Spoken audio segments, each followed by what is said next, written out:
때는 1950년 얼어붙은 압록강 상공 높이 미국 조종사들은 그들의 최악의 악몽과 마주하려 하고 있었다.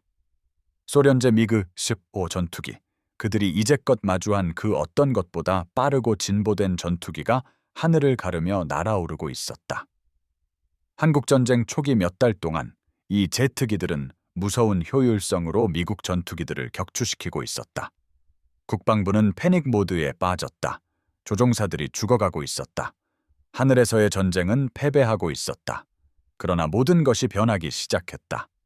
날렵한 은색 전투기가 한국에 도착했고 함께 공중전의 규칙을 다시 쓸 준비가 된 새로운 세대의 조종사들이 왔다. 이것이 바로 노스 아메리칸 F-86 세이버였고 미그 엘리라 불리는 좁은 하늘 통로에서 다음에 일어날 일은 전설이 될 것이었다. 압도적인 수의 적에 맞서 그들보다 높이 올라가고 빠르게 날 수 있는 제트기에 맞서 F-86 세이버를 탄 미국 조종사들은 불가능을 달성할 것이었다. 역사학자들이 아직도 어떻게 가능했는지 논쟁하는 압도적인 격추 비율을 기록하며 이것은 사곰천 피트 상공에서의 용기, 혁신, 그리고 기술에 관한 이야기다. 이것은 미국 조종사들이 확실한 패배를 절대적인 제공권으로 바꾼 이야기다. 이것은 미그 엘리를 위한 전투다. 채널에 다시 오신 것을 환영합니다. 항공 역사상 가장 위대한 다윗과 골리앗 이야기 중 하나로 들어가기 전에 구독을 하시고 알림을 켜주세요. 우리는 매주 한국전쟁의 숨겨진 이야기들을 가져오고 있으며 믿어주세요.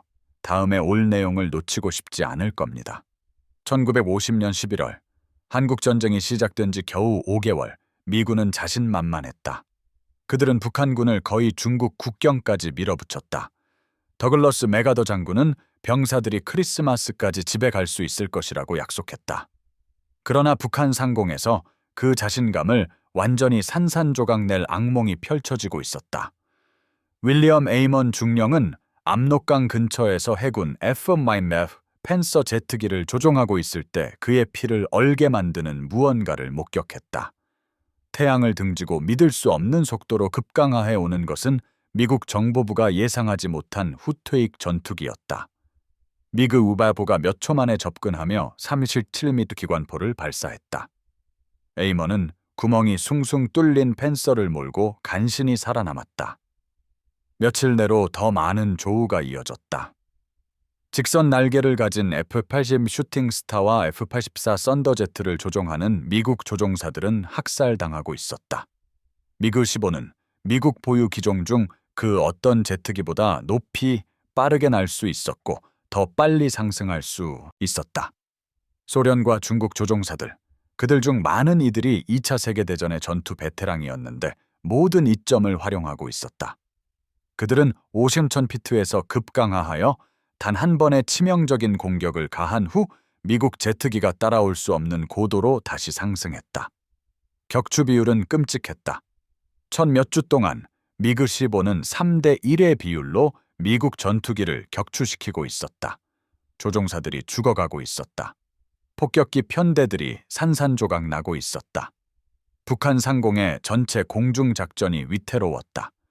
무언가 바뀌지 않으면 미국은 하늘의 통제권을 완전히 잃을지도 몰랐다. 워싱턴에서 국방부 관료들은 긴급 회의 중이었다. 소련이 미국의 제트 기술을 뛰어넘었다. 영국 롤스로이스 엔진의 역설계 복제품으로 구동되는 미그 오스터티보는 미국 설계자들이 두려워하던 모든 것을 대표했다. 그것은 순수한 요격기로 폭격기를 파괴하고 고고도 전장을 지배하도록 만들어졌다. 서류상으로는 미국 무기고에 경쟁할 수 있는 것이 없었다. 그러나 한 가지 제트기가 있었다. 아마도, 정말 아마도 승산을 균등하게 만들 수 있는 항공기가 하나 있었다. 노스 아메리칸 F-86 세이버는 제한적으로 생산되고 있었는데 원래 제공 전투기로 설계되었다. 날렵한 후퇴익 설계는 2차 세계대전에서 노획한 독일 연구를 통합했다. 육정의 59경 기관총으로 무장했고 시속 680마일의 속도에 도달할 수 있었다. 가장 중요하게는 미그에는 없는 무언가를 가지고 있었다. 고속에서 믿을 수 없을 만큼 기동성 있게 만드는 유압 비행 제어 시스템이었다. 1950년 12월 첫 F-89 세이버들이 한국에 도착했다. 그들은 서울 근처 김포 공군기지에 주둔한 제4 전투 요격 비행단에 배치되었다. 그것들을 조종할 조종사들은 2차 세계대전 베테랑과 젊은 에이스들의 혼합이었고 모두가 자살 임무임을 아는 것에 자원한 이들이었다. 그들은 적어도 5대1로 수적 열세였다. 적 영토 상공에서 싸워야 했고 격추되면 구조받을 희망이 없었다. 그리고 그들은 서류상으로 거의 모든 면에서 우월한 적 제트기와 맞서야 했다. 제4 전투비행단의 사령관은 존 마이어 대령으로 24회 격추 기록을 가진 2차 세계대전 에이스였다. 마이어는 앞에 놓인 도전을 보고 모든 것을 바꿀 결정을 내렸다. 그는 미그-15와 그들의 방식대로 싸우려 하지 않을 것이었다.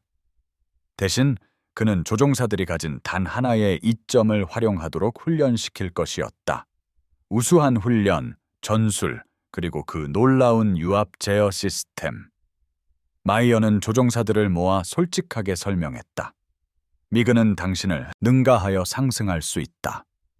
직선 비행에서 당신보다 빠를 수 있다. 그러나 선회전에서, 근접 공중전에서 F-86이 우월하다.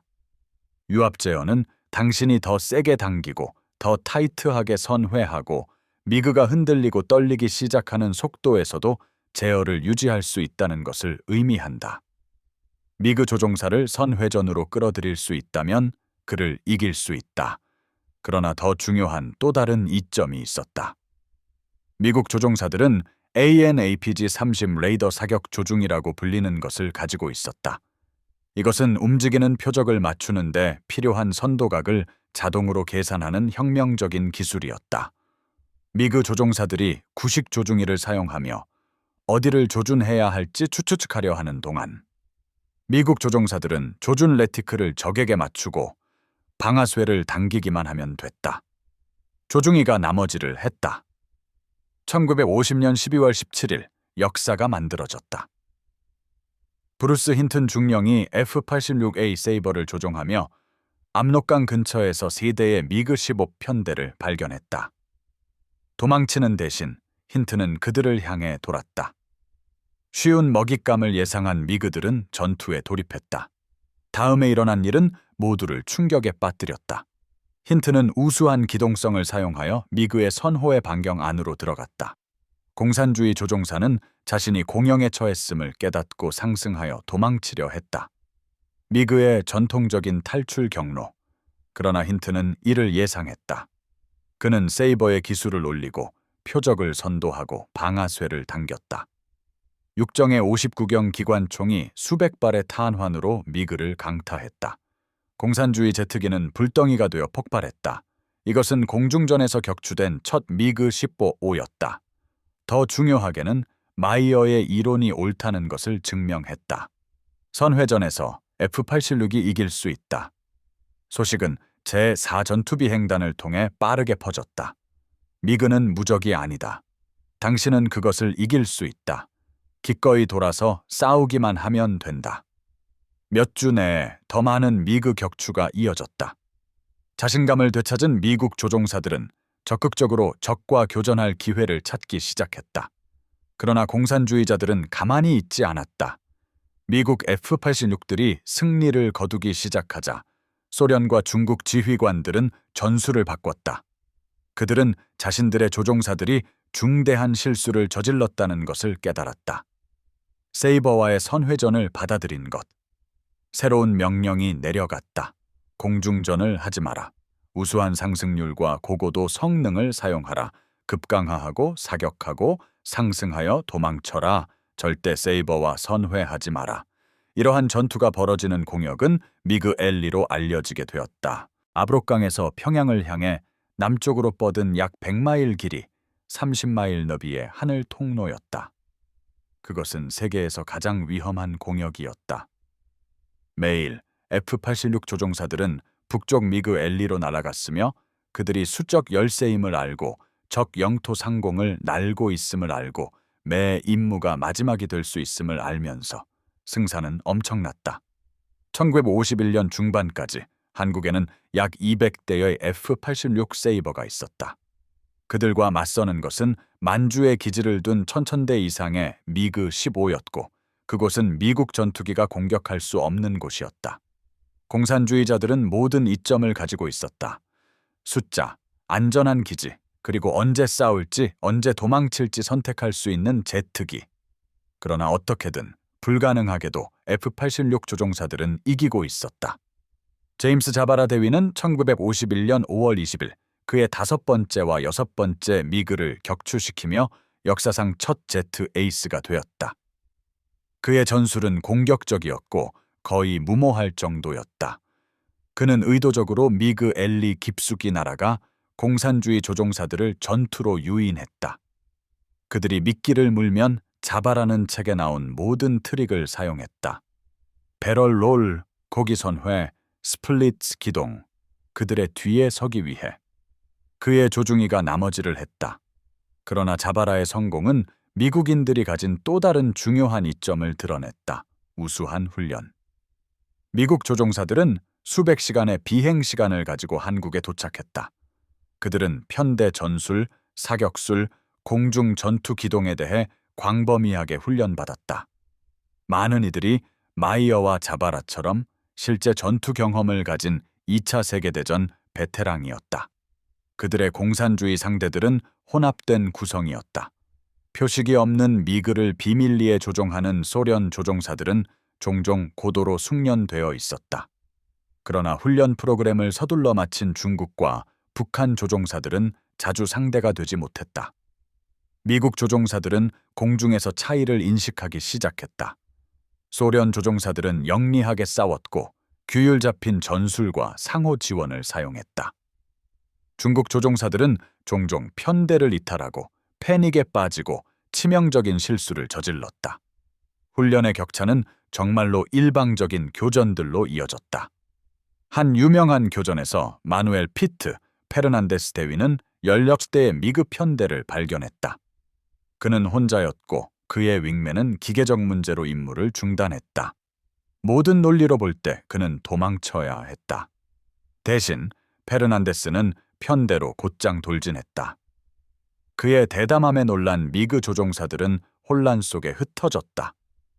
페르난데스는 생존자들이 도망치기 전에 그들 중 3대를 격추시켰다. 이런 이야기들이 퍼졌다. F-86 조종사들은 자신감을, 오만함에 가까운 자신감을 발전시켰다. 그들은 스스로를 공군의 미그 광적인 해병대원이라고 부르기 시작했다. 그들은 동체에 격추 마크를 그렸고 누가 가장 많은 적 제트기를 격추시킬 수 있는지 경쟁했다. 그들은 항공기에 미그 광적인 해병대원, 졸리 로저, 더 허프와 같은 이름을 붙였다. 그러나 이 자신감은 대가가 따랐다. F-86 조종사들은 그들의 제트기와 자신들을 절대적인 한계까지 밀어붙이고 있었다. 4,000피트에서의 공중전, 선회에서 6에서 7km를 당기는 것은 육체적으로 가혹했다. 조종사들은 G포스로 인해 기절했다. 다른 이들은 희박한 공기에서 저산소증에 시달렸다. 전투 중 세이버의 연료 소비는 너무 높아서 조종사들은 집으로 돌아가기 전에 미그 L2 상공에서 겨우 몇 분밖에 없었다. 그리고 위험은 끊임없었다. 미그의 37mm 기관포에서 나온 단 한 발의 탄환도 F-86을 파괴할 수 있었다. 북한 상공에서 피격당한 조종사들은 좋은 선택지가 없었다. 탈출은 포로, 신문, 그리고 공산주의 포로 수용소에서의 수년을 의미했다. 일부 조종사들은 제트기가 불구가 되었을 때 우호 지역으로 날아가려고 시도하며 죽어가는 항공기를 적 지상 위 수백 마일을 넘어 간호했다. 조 맥코넬 대위는 전쟁의 가장 위대한 에이스 중 한 명이 되었고 결국 16대의 미그를 격추시켰다. 그러나 영광으로 가는 그의 길은 아슬아슬한 순간들로 포장되어 있었다. 한 임무에서 그의 세이버는 유압장치를 무력화시키는 기관포 사격을 받았다. 유압 제어 없이 F-86은 거의 비행이 불가능했다. 맥코넬은 어떻게든 제트기를 기지로 다시 끌고 갔고 브레이크도 없고 거의 제어도 안 되는 상태로 착륙했다. 그는 추락한 세이버에서 걸어 나와 다른 비행기를 요청했다. 그는 다음 날 다시 비행하고 있었다. 1952년까지 미그 엘리 상공의 공중전은 잔혹한 일상으로 자리 잡았다. 날씨가 허락하는 매일 F-86 조종사들은 북쪽으로 날아갔다. 그들은 이제 공산주의자들의 플레이북을 알고 있었다. 미그들은 고고도에서 대기하고 있을 것이다. 그들은 태양을 등지고 있을 것이다. 그들은 수적 우위를 가질 것이다. 그리고 어딘가 저 위에 최고의 미그를 탄 소련 조종사들이 어떤 실수든 어떤 약점이든 찾고 있을 것이다. 미국의 대응은 혁신하는 것이었다. 그들은 끊임없이 새로운 전술을 개발했다. 유동적인 4기 편대가 경직된 2차 세계대전 편대를 대체하여 조종사들에게 더 많은 유연성을 제공했다. 그들은 미끼 비행을 사용하기 시작했다. 몇 대의 세이버를 낮게 보내 미그의 주의를 끌고 다른 비행대는 더 높이 숨어서 미그들이 급강하할 때 덮칠 준비를 했다. 그들은 상호 지원의 기술을 완성했고 윙맨이 도울 수 있다면 어떤 세이버 조종사도 혼자 싸우지 않도록 했다. 기술도 개선되었다. F-86E 모델은 고고도 제어를 개선하는 전체 움직이는 꼬리와 함께 도착했다. F-86F는 더 강력한 엔진과 더 나은 성능을 가져왔다. 가장 중요하게는 미국 정비사들이 제트기를 계속 날게 했다. 기온이 화씨 영하 30도까지 떨어지는 혹독한 한국의 겨울에 이 지상 요원들은 기적을 일으켰다. 공산주의 정비가 같은 조건으로 고생할 때 그들은 세이버를 작전 가능하게 유지했다. 공산주의자들은 적응하려고 했다. 그들은 더 큰 편대를 보냈고 때로는 50대나 60대의 미그를 한 번에 보냈다. 그들은 전술을 개선했고 소련 조종사들이 중국과 북한 조종사들에게 더 나은 규율을 가르쳤다. 그들은 심지어 순전한 숫자를 통해 미국 조종사들을 압도하기 위해 수적 우위를 사용하려고 했다.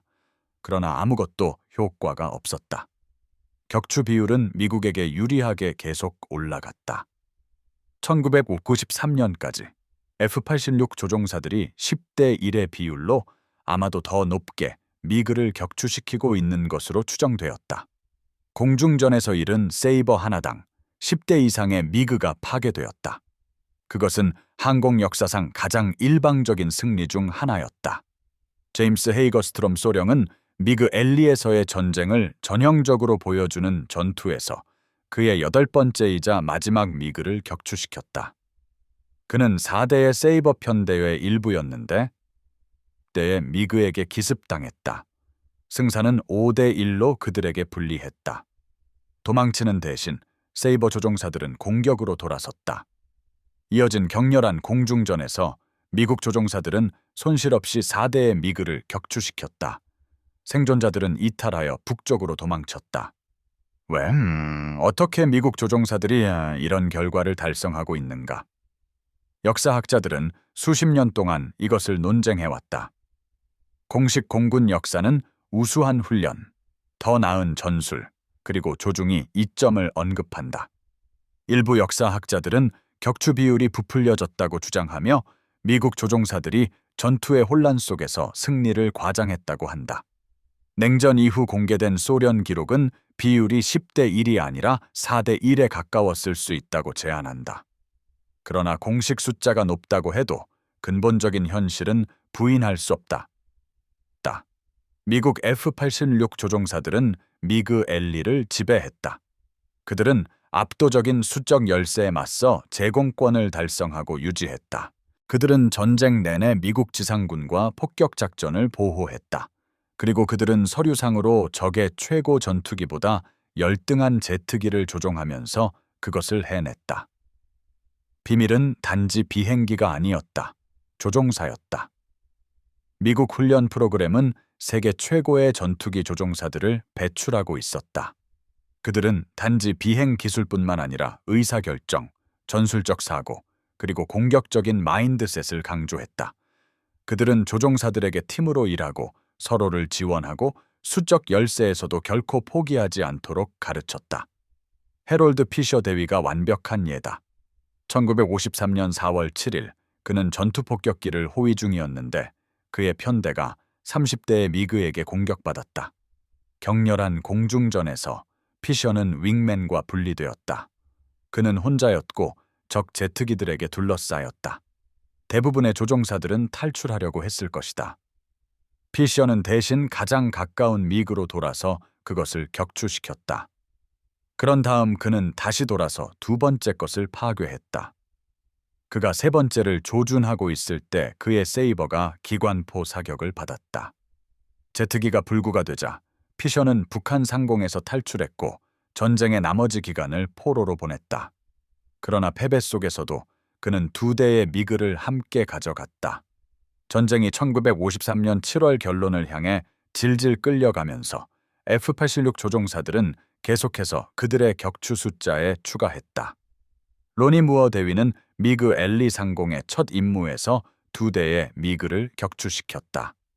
헨리 버틀맨 중위는 단일 교전에서 세 대의 미그를 파괴했다. 에이스 목록이 늘어났다. 5회 이상의 격추를 가진 조종사들은 맥코넬, 페르난데스, 자바라, 무어, 그리고 수십 명의 다른 이들을 포함했다. 휴전 협정이 마침내 서명되었을 때 미국 F-86 조종사들은 전례 없는 무언가를 달성했다. 남한의 기지에서 날아 전쟁 내내 수적 열세였던 그들은 북한 상공에서 절대적인 제공권을 유지했다. 공산주의 지상군은 미국 공습에 대한 끊임없는 두려움 속에 살았다. 미그 조종사들은 안전한 기지와 우월한 숫자를 가지고 있음에도 불구하고 대체로 한국 공역의 통제권을 F-86에게 양보했다. 최종 통계가 이야기를 말해준다. 미국 소식통은 F-86 조종사들이 공중전에서 단지 78대의 세이버를 잃으면서 미그 10보를 격추시켰다고 주장한다. 10대 1보다 나은 비율. 보수적인 소련 숫자를 사용해도 비율은 미국에게 유리하게 적어도 4대 1이다. 어느 쪽이든 그것은 결정적인 승리다. 그러나 숫자는 인간적 요소를 포착하지 못한다. F-86 조종사들은 특별한 일을 한 평범한 미국인들이었다. 그들은 아이오와의 농장 소년들, 디트로이트의 정비사들, 날고 싶어 하는 대학생들이었다. 그들은 세계에서 가장 위험한 공역으로 날아가기를 자원하였고 수적 열세이고 화력이 떨어졌으며 날마다 그랬다. 그들 중 일부는 죽었다. 훨씬 더 많은 이들이 아슬아슬했다. 그러나 그들은 계속 날았고 계속 싸웠고 계속 이겼다. 그들의 유산은 한국을 훨씬 넘어선다. 미그 엘리에서 배운 교훈은 수십 년 동안 미국 공중 전투 교리를 형성했다. 조종사 훈련의 중요성, 우수한 기술보다 우수한 전술의 중요성, 공격적인 마인드셋, 이것들은 미국 공군력의 초석이 되었다. 다음 세대의 조종사들이 베트남에 갔을 때 그들은 미그 엘리 상공에서 확립된 전통을 가지고 갔다. F-86 세이버 자체는 전설이 되었다. 한국 이후 그것은 전 세계 공군에서 복무했다. 1970년대까지 일선에서 복무했다. 오늘날 복원된 세이버들은 여전히 에어쇼에서 날아다니며 그들의 독특한 후퇴익과 은색 페인트 작업은 즉시 알아볼 수 있다. 그들은 미국 조종사들이 하늘을 지배했던 시대를 상기시켜준다. 그러나 가장 중요하게는 미그 엘리의 이야기는 인간의 용기와 기술에 대한 증거다. 기술은 중요하다. F-86은 좋은 제트기였다. 그러나 그것을 위대하게 만든 것은 그것을 조종한 조종사들이었다. 불가능한 승산을 보고 나는 이것을 이길 수 있다고 말한 사람들. 모든 본능이 도망치라고 말할 때 돌아서서 싸운 사람들. 그들의 형제들을 보호한 사람들. 아무도 남겨두기를 거부한 사람들.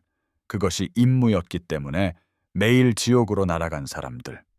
그것이 F-86 세이버가 미그 엘리를 지배한 방법의 진짜 이야기다. 단지 제트기가 아니었다. 그 안의 사람들이었다. 그것은 북한 상공의 차가운 하늘에서 만나는 용기, 기술, 그리고 결의였다. 그것은 세계 최고를 상대로 한 미국 최고였고 미국 최고가 이겼다. 한국 상공의 공중전에 대한 이 깊은 탐구를 즐겼다면 구독했는지 확인하세요. 우리는 한국전쟁의 영웅들, 전투들, 그리고 기술에 대한 수십 개의 더 많은 이야기들을 여러분에게 가져올 것입니다. 좋아요 버튼을 누르고 다음에 보고 싶은 한국전쟁 주제를 댓글로 알려주세요. 그러면 다음 편에서 뵙겠습니다.